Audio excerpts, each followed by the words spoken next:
And so I wanted to talk to him about it all. He's kind enough to join us right now via the magic of Zoom. There he is. Hello, Cub. How are you? I'm good. How are you? I'm doing really well, man. Thanks for doing this. I appreciate it. Sorry we're a little late. We were with the champ, Aljo. Likes to talk a lot. He had his moment in the sun, so we had to give it to him. But I appreciate the time very much. And congratulations on this massive honor. Did you know this was happening? Did they tell you before they ran? You had no idea? No. Come on. No idea. Really? It was pretty funny. I was my wife Kenda was at the fight. She was working the event, so I had all three kids from like Thursday to Sunday. And so on Saturday, the community I live in had a little, like, because there's a lot of kids, had a little what do you call it, Easter thing. Yeah. And so I took the kids and they were going crazy eating candy. And so me and my brother were both exhausted because he came to help. He fell asleep on the couch and I was sitting there and I was like, man, I should take a shower before the main card starts. I'm getting tired. And I got a random text and then I started getting more text. And then my wife said, hey, they're doing like a thing on you, because she was sitting front row. And so I turned it back on and wow, I was just kind of blown away. Yeah, no, didn't expect it. It was, I got emotional a little. It was nice. No, you had no inclination, nothing. Like this was totally out of the blue. No one had even hinted at it weeks prior? No, like the first person, I got a random text and I couldn't figure out who it was from. And it said, congrats on the Hall of Fame, blah, blah, blah. And I was like, I don't know whose the number this is. They must have the wrong number. And then when I started getting more texts a few minutes later, I still didn't put it all together. And then come to find out, the person that had texted me was Brian Stan, who I hadn't heard from in years. Wow. And I was like, hey man, a couple of days later, I figured out who it was. And it was nice to hear from him, but the whole thing was awesome. Wow. And so could you describe, like, what's that like? You turn on the TV, you're just in your house and you're watching them announce that you're going to the Hall of Fame after all these years for an all-time classic fight. What do you do? Do you start getting emotional? How do you even process that? Yeah, I was a little bit emotional, I just felt like I put so much into this sport, just trying to be, an advocate of the sport, like literally from the day I started this sport, I was like, it still wasn't popular. It hadn't been on TV yet. I was a little ahead of the Ultimate Fighter, the original one. And so when I started fighting, people assumed that I was still getting into trouble, that I had been getting into trouble when I was a youth. And I had to educate people myself, like, no, it's not cage fighting. This is mixed martial arts. It's a legitimate sport. And I've been doing that my whole career, just trying to make fans, one person at a time. So I've almost put 2 decades into this sport, and 15 years at the highest level. And just that little recognition, it was pretty huge for me. It was like, the sport saying thank you back to me. Did you hear from, I don't know, Dana White, someone at the UFC after they made the announcement? Did anyone call you, text you, and just, to congratulate you, to tell you about this? Like, did you hear from anyone? Sean texted me pretty quickly and said, congrats, man. And so I was hoping to talk to him this week. I'm sure I will. I'm here in Vegas with Rafa Garcia for his fight this weekend. And, I'm hoping to have a conversation with him about what's next for me and all that.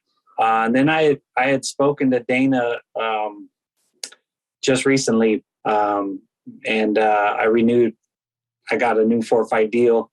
And I know people always, announce stuff like that and it's news. But yeah, I had just spoken to him recently. He didn't mention it or say anything. So yeah, I was just surprised. Well, congratulations on the deal. Obviously want to talk about, the current career, but have a few more questions about the Hall of Fame stuff.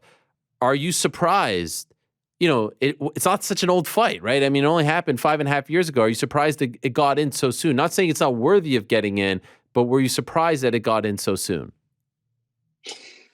Well, I think it's kind of more the fact that where I'm at in my career, but I am a little bit surprised. I kind of had a feeling that would be the one, because it's literally the fight that people remember the most. I think it just was the perfect storm, the way that fight played out. And then for me, it means so much more on multiple levels. I've said it before. That's when I found out I was going to be a dad that night. So it was the biggest crowd I've ever fought in front of. It was a back and forth fight. A lot of fans tell me it's like, if they're trying to get somebody to watch MMA for the first time, that's a fight that they put on for them. So yeah, I'm not surprised that they're putting the fight in, but yeah, I guess I'm surprised that it was this soon, but I'm thankful. And for those that may not know or remember, did you find out after the fight that you were going to become a dad, or before the fight? After. Wow. How did you find out?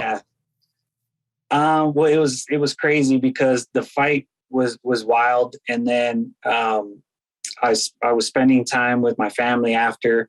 I had a lot of family come to Toronto, and I was kind of hanging out with them in the hotel and just talking. And then, Kenda was kind of just patiently waiting for them all to leave. And honestly, it was about 4 a.m. by the time we were alone, and I was exhausted. And then she said, "I have something to tell you." And she told me, and then I was just kind of in shock. And I think she was hoping I would have been a little bit more excited, but I was like, to be fair, I did just have a pretty crazy fight. Yeah. I'm pretty exhausted. So I had a little bit of an adrenaline dump. So I'm sorry I'm not like jumping up and down, but right. I was excited and kind of shocked. But and my life has changed so much since that night. So I always remember that night. And what a beautiful story. You have 3 kids now, right? You have the daughter Yes. and 2 twins. This was the daughter, right? The daughter is the oldest, Yes, right? Yeah. Royal. Yeah. That is incredible. Also, like, one of my favorite photos of recent, memory is that the celebration shot with you on your knees at the very end of the fight. Please tell me you have that blown up somewhere. That has to be somewhere in your house, in your gym, somewhere, right? That's an iconic photo. Yeah, I do love that photo. I don't have it blown up anywhere. I have it saved. I try not to put up too many photos of me. Okay. I did that early on in my WC career, because I always would see like pro boxers have like a picture of themselves. And then once I finally did that, I had like a big picture of myself in my room blown up. And then I was like, man, this is so like I really look into myself. Like I just didn't like the feeling of it. So I kind of have a little bit of a decoration in my garage where I work out a lot. And I think one of the ones that I have is me and Kawajiri bowing to each other, which I think is awesome. But that one is probably up there was one of my top pictures, my favorite pictures. And the reason I did it is I was so exhausted, and I that was me kind of like letting the crowd know, like, I gave you everything I had. Wow. Yeah, I was just going to ask you what was going through your mind in that moment, and that was your way of telling them you got nothing left. That's it. Yeah. I was just like, it's kind of like, I correlate fighting to different jobs sometimes. One of them being an actor or like a performer. Because that's what you're doing, you're performing. But that's what it felt like that night. Like I did what I was supposed to do. I did my job. I had a very game opponent, and Doo Ho Choi, which, if it wasn't for him, I wouldn't be in that position. And, being able to go out there and show my heart and show my skill set and make a, beautiful destruction just look so great, and you could see so much emotion in the fight. I felt like it was just like a great performance for me. By the way, any interactions with Doo Ho Choi since this news came out? No, I haven't. I tagged him in something and just a little bit of silence. I wasn't quite sure, honestly, how the whole thing was going. I didn't know if we were going to do a ceremony, which I finally got an email and I was reading it. And so I'm assuming me and him will both be there. So I figured we'd talk then. Okay, that'd be. I mean, sometimes we've seen it where only one is able to go. Obviously, with the pandemic, like I know Jones and Gustafsson got in last year. Only Jones went. Gustafsson was home in Sweden, so it would be nice if both of you, because obviously both of you are being honored here.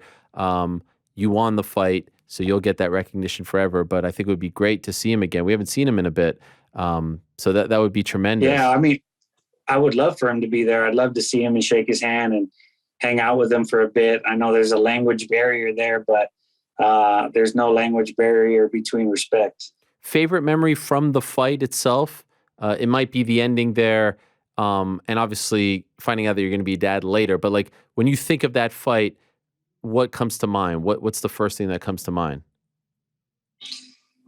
The funny thing is, the strangest thing about that always sticks out to me was the way people looked at me when I walked out of the octagon, because they were kind of carrying me and kind of helping me down the walkway and people trying to grab me. But I just remember all the UFC employees, all the staff from the arena. I just remember them staring at me in the weirdest way, just kind of like jaw dropped looking at me. And I didn't get it because it was just a fight, and I knew I gave everything I had, but it's kind of hard to explain, I guess. Like if somebody was, super famous, walked through a room and people weren't expecting to see him, like that kind of vibe. Like I just remember it being the oddest post-fight walkout where I'm just trying to go back to my room and catch my breath.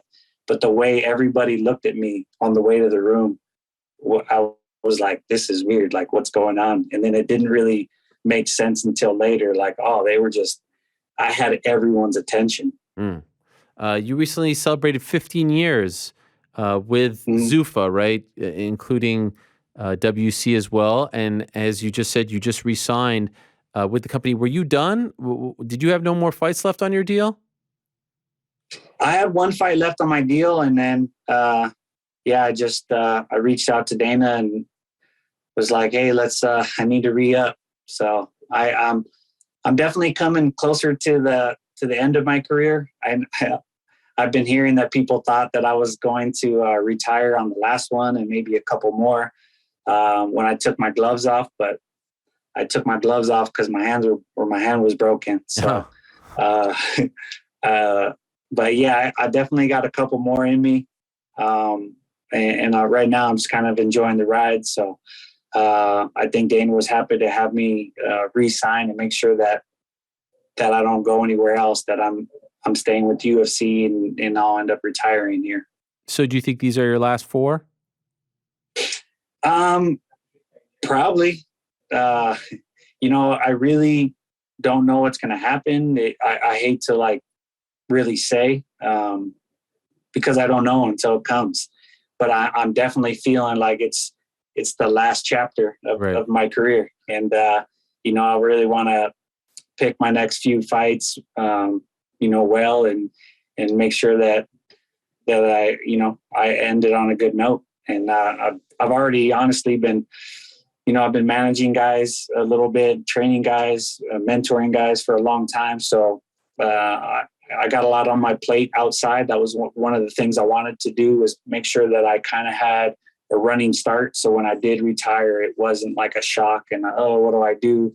Because I've always been terrified of that because I've been doing this for almost 20 years. Yeah. So, yeah, just trying to slowly work my way out. We lost you there for a second. You're probably getting a phone call, right? Yeah. All good. There back? you are. Yeah, you're back. Okay. Sorry about it. No problem. You were talking about, the King of Cali fight with Uriah. Any chance that this happens? Yeah. I think he's interested. I'm interested. I know there's a little debate about the weight. And I've been talking about possibly going down to 135, which I know I can make it. Just kind of, I've never been that low, so it freaks me out. But the more I thought about it, I was like, man, me and him are both, iconic, members of the 145-pound division, I feel like it should happen at 145. But I also feel like we should wait until the UFC comes to Palm Springs. Don't know if they're going to, but there's no reason why they shouldn't. We got a brand new arena being built.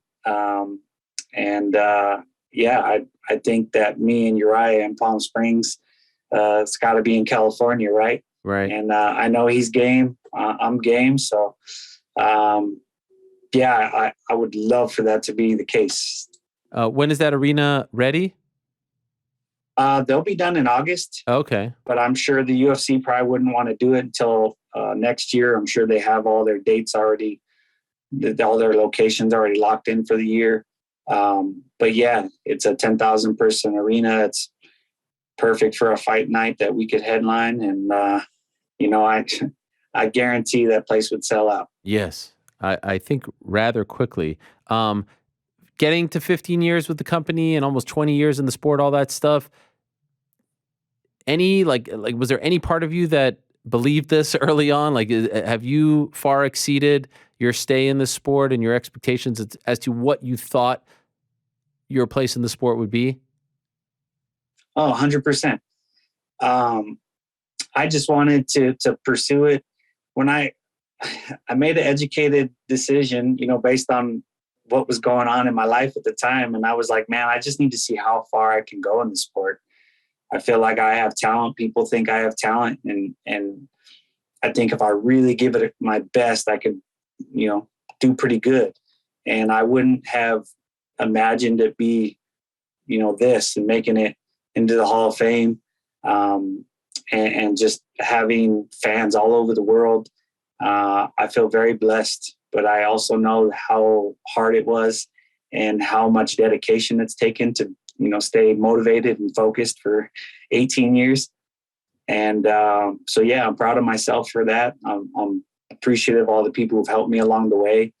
And it's kind of trippy, but it's very satisfying because, I'd never fought for a belt and I didn't get a lot of those things, but I still was able to inspire people. And I think I've inspired a generation of fighters with my creativity and my fighting style. And I'm just happy to make my mark on this sport because I love it so much. Speaking of which, I remember talking to you, it was August of 2018, that card at the Staples Center, and you were talking about, the financial side of the game, and now you're managing. How do you feel about the state of fighter pay and all this stuff? Hot topic once again. It kind of comes and goes like a wave, but it's become a hot topic again. Is it better for you guys? Is it changing? Would you like to see things change? Do you want to be a part of the change now that you're doing, mentoring guys and managing guys? You were, a lot of people, I remember this interview in particular because it was at a media day, and it's one thing to talk about these things in an interview like this. People will do that, but they don't usually do it at the media day, and you were one of the first to talk about it at a media day. So how do you feel about it now, some 4 years later? Well, I mean, it's definitely gone up since I started, the fighter minimum, my first fight with the company, I made 3-3. Wow. So it's definitely gone up quite a bit. And, it makes me laugh because the guys now they're starting at what I think my second or third contract was, so like I had to put in work. And so, I mean, it's going up and I'm appreciative of that.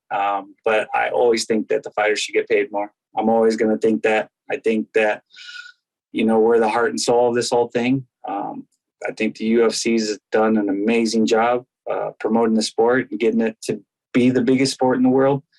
I'm just like, I was checking sports on ESPN and seeing the little tags at the top of, and it used to be, NFL, NBA, Mm-hmm. and then you got to click into the extras. Mm-hmm. And now UFC's first on mine, and that blows my mind.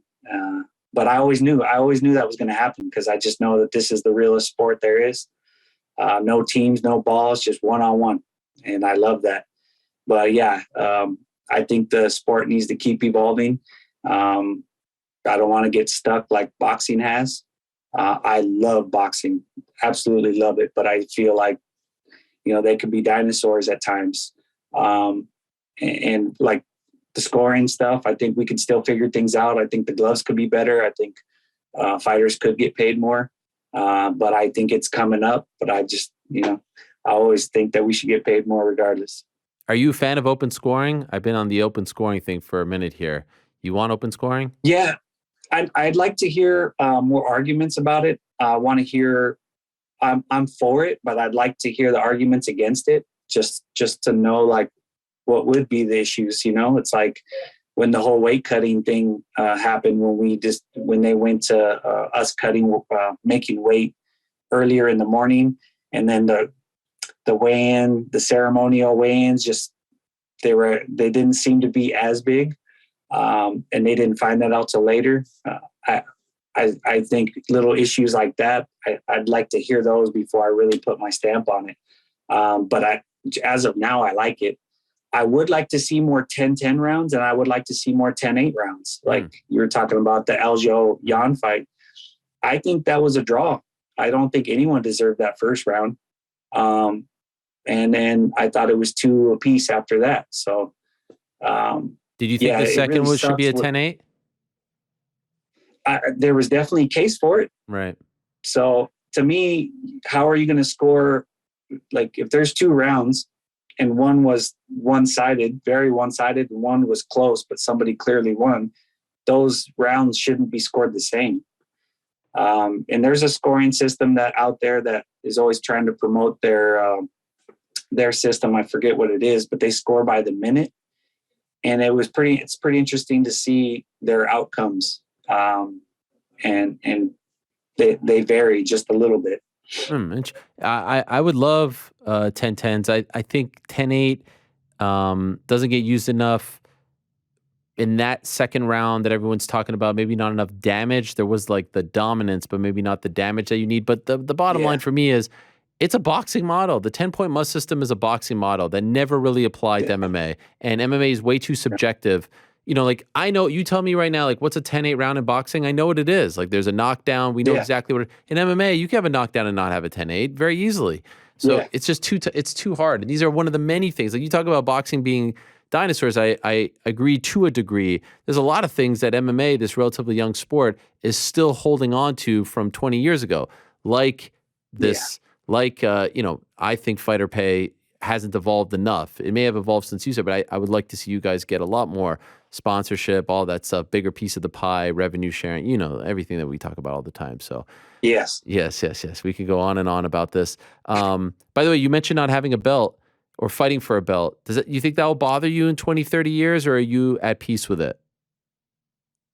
I'm always open to it, but I think the funny thing is the belt is so prestigious, right? But at the same time, it can be a little bit of a popularity contest or a lot of it. Mm-hmm. And, I don't want to dive into it too much because then people just say you're crying and this and that. But, I earned the number one title, the number one contendership multiple times, and I just wasn't given it just because happened to be somebody else that was popular at the time. So that burned, and that really like killed my drive and my passion for the sport for a long time. And it was hard to deal with. And I, over the years, have come to realize that from the beginning, my goal when I got into the sport was to be a better human being and to become help me be a man.